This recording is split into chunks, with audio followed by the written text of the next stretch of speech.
ശ്രീമന്നാരായണീയം. ഗജാനന പത്മാർക്കം ഗജാനനമഹർനിശം അനേകദം തം ഭക്താനാം ഏകദന്തമുപാസ്മഹേ. സരസ്വതി നമസ്തുഭ്യം വരദേ ജ്ഞാനരൂപിണി വിദ്യാരംഭം കരിഷ്യാമി സിദ്ധിർഭവതു മേ സദാ. ഗുരുർബ്രഹ്മാ ഗുരുർവിഷ്ണുർഗുരുർദേവോ മഹേശ്വര ഗുരുഃ സാക്ഷാത് പരം ബ്രഹ്മ തസ്മൈ ശ്രീ ഗുരവേ നമഃ. ദശകം 4 അഷ്ടാംഗയോഗവും തത്സിദ്ധിപ്രകാരവും.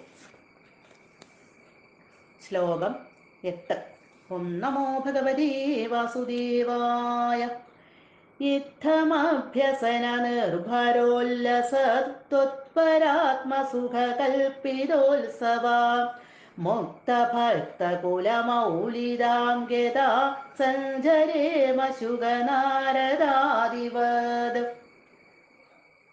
ഇത്തം ഇപ്രകാരം, അടിയങ്ങൾ ഇപ്രകാരം അഭ്യസന നിർഭരോല്ലസ യോഗാഭ്യാസം കൊണ്ട് ഏറ്റവും പ്രകടമാകുന്ന ത്വത്പരാത്മസുഖ കൽപ്പിതോത്സവ അവിടുന്ന് തന്നെയായ പരബ്രഹ്മാനന്ദം കൊണ്ട്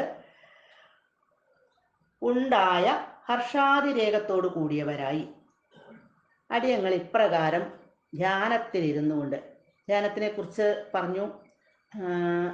അതില് മനസ്സിനെ ഏകാഗ്രമാക്കി ഈശ്വരനെ തന്നെ മനസ്സുറപ്പിച്ച് അവയവങ്ങളോടുകൂടി ആ രൂപത്തെ ധ്യാനിച്ച് മനസ്സിനെ വേറെ എങ്ങും വ്യാപരിക്കാതെ പിടിച്ചു നിർത്തി, ഇന്ദ്രിയങ്ങളെ അടക്കി നിർത്തി.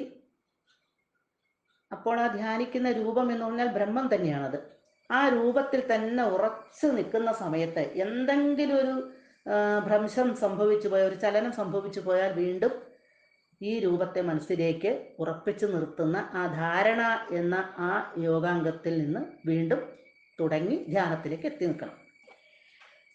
ഇവിടെ അടിയങ്ങൾ ഇപ്രകാരം യോഗാഭ്യാസം കൊണ്ട് അവിടുന്ന് തന്നെയായിട്ടുള്ള ആ ബ്രഹ്മത്തില്, ഭഗവാൻ തന്നെയായിട്ടുള്ള ആ ബ്രഹ്മത്തില് മനസ്സുറപ്പിച്ച് നിർത്തിക്കൊണ്ട് പരബ്രഹ്മാനന്ദം അനുഭവിക്കുമ്പോൾ ഉണ്ടാകുന്ന ആ ആനന്ദം ഉണ്ടാകും മനസ്സിന്. ആ ആനന്ദം അനുഭവിക്കുമ്പോൾ ഉണ്ടായ രോമാഞ്ചത്തോടു കൂടിയവരായി മുക്തഭക്ത കുല മൗലിത ജീവൻ മുക്തരായ ഭക്തശിരോമണിമാരായി തീർന്നിട്ട്, ഗതാ തീർന്നിട്ട്, എല്ലാത്തിൽ നിന്നും മുക്തരായിട്ടുള്ള ഉത്തമ ഭക്തന്മാരായി തീർന്നിട്ട്, ശുഗനാരദാധിപർ ശുഗൻ നാരദൻ മുതലായവരെ പോലെ സഞ്ചരേമ സഞ്ചരിക്കുമാറാകട്ടെ.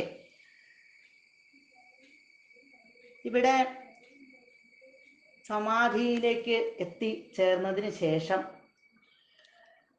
ഭഗവാൻ, സാക്ഷാൽ ഭഗവാൻ തന്നെയായിട്ടുള്ള ആ പരബ്രഹ്മത്തെ ധ്യാനിച്ചുകൊണ്ട് പരമാനന്ദമടഞ്ഞുകൊണ്ട് ശരീരമാസകലം രോമാഞ്ചമണിഞ്ഞുകൊണ്ട് ജീവൻ മുക്തരായിട്ട് സഞ്ചരിക്കുന്ന, ഒന്നിലും താല്പര്യമില്ലാത്തവരായിട്ട് ജീവൻ മുക്തരായിട്ട് സഞ്ചരിക്കുന്ന ഉത്തമ ഭക്തന്മാരായ ഭക്തശിരോമണിമാരായ ഭക്തരിൽ അഗ്രേസരന്മാരായ ശുഗൻ നാരദൻ മുതലായവരെ പോലെ സഞ്ചരിക്കുമാറാകട്ടെ.